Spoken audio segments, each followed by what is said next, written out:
বিক্রি হবে রতন টাটার সেলসের সমুদ্র তট সংলগ্ন ভিলা। কিন্তু রতন টাটার এই শখী সম্পদের খদ্দের কে জানে? মাহে দ্বীপের সমুদ্র তটের টাটার ভিলা এবার কার হাতে যাবে? এয়ারসেলের শিবশঙ্করনের আগ্রহে চমকে উঠেছে আন্তর্জাতিক বাজার। 85 লাখের ভিলা কেনার জন্য 55 কোটির প্রস্তাব দেওয়া হলো। টাটার নামেই বাড়ছে দামের দাপট। কিন্তু রতন টাটা আর নেই। তাহলে রতন টাটার উত্তরাধিকারী কে? কার হাতে যাবে এই সম্পত্তির বিক্রির টাকা? আইনি জটিলতার মাঝেও আগ্রহী ক্রেতারা।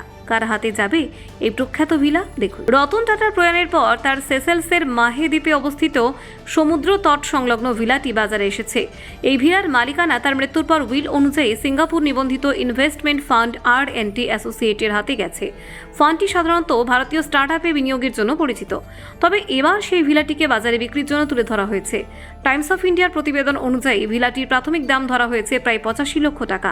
তবে বাজারের চাহিদা এবং প্রস্তাবিত মূল্য প্রায় দ্বিগুণ বা তারও বেশি হতে পারে। রতন টাটার এই ভিলা তার শিল্পক্ষেত্রে অবদানের কারণে সেসেলসে বিশেষ অনুমতি নিয়ে নির্মিত। কারণ সেসেলসে বিদেশিদের সম্পত্তি কেনার অনুমতি নেই। এদিকে প্রতিবেদনে বলা হয়েছে, এয়ারসেলের প্রতিষ্ঠাতা শিবশঙ্করন এবং তার পরিবারের সদস্যরা বা সহযোগীরা ভিলাটি কেনার জন্য আগ্রহ প্রকাশ করেছেন। তাদের দেওয়া প্রস্তাবিত মূল্য $6.2 মিলিয়ন মার্কিন ডলার। ভারতীয় মুদ্রায় এটি প্রায় 55 কোটি টাকার সমান। এর ফলে প্রাথমিক মূল্যের তুলনায় এটি কয়েক গুণ বেশি। শিবশঙ্করনকে এ নিয়ে জিজ্ঞাসা করা হলে তিনি বলেছেন, তিনি এই সম্পত্তি নিয়ে কোনো সিদ্ধান্ত নেননি, তবে আলোচনা হয়েছে। এই সময় স্পষ্ট যে ভিলা কেনার প্রক্রিয়ায় এখনও কোনো চূড়ান্ত চুক্তি হয়নি, তবে তার আগ্রহী বাজারে আলোড়ন সৃষ্টি করেছে। এই ভিলার বিশেষত্ব হচ্ছে রতন টাটার জন্য সেসেলসে বিদেশি হিসেবে এই সম্পত্তি কেনার অনুমতি দেওয়া হয়েছে। 1982 সালে টাটা মোটরসের শিল্প অবদানের স্বীকৃতিতে সেসেলস একটি স্মারক ডাকটিকিটও প্রকাশ করেছিল।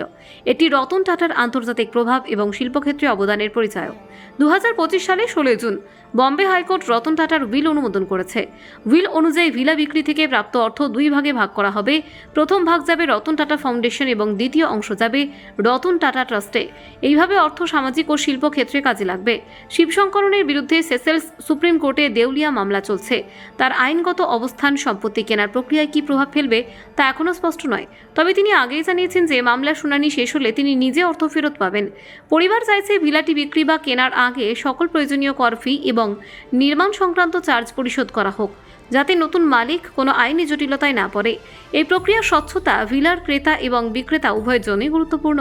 ভিলার বাজার মূল্য এবং প্রস্তাবিত দামের পার্থক্য অনেককে চমকিত করেছে।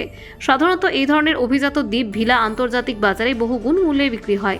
রতন টাটার নাম এবং তার শিল্প অবদানের কারণে এই ভিলার চাহিদা অন্যান্য প্রাইভেট বিনিয়োগের তুলনায় অনেক বেশি। ভিলার বাজারজাতকরণের সময় R&T অ্যাসোসিয়েট বিভিন্ন আন্তর্জাতিক ক্রেতার সঙ্গে আলোচনার সুযোগ তৈরি করেছে। এতে ক্রেতাদের জন্য স্বচ্ছতা বাড়ানো হচ্ছে, তবে প্রক্রিয়াটি সম্পূর্ণ হতে কিছুটা সময় লাগতে পারে। সেসেলসের নিয়ম অনুযায়ী বিদেশিরা সরাসরি সম্পত্তি কিনতে পারে না, তবে রতন টাটার বিশেষ অনুমতি থাকার কারণে বিধি অগ্রাহ্য হয়েছে। এটি আন্তর্জাতিক বাজারে এমন বিশেষ সুযোগের উদাহরণ হয়ে দাঁড়িয়েছে। পরিবার এবং ফান্ডের পক্ষ থেকে বলা হয়েছে, বিক্রয় প্রক্রিয়ার মধ্যে সব ধরনের আইনগত এবং আর্থিক দিক ঠিক রাখতে হবে। এতে সম্পত্তি বিক্রি ও ক্রয় প্রক্রিয়ার সকল পক্ষ নিরাপদ থাকবে। Bureau report, Bangla digital TV.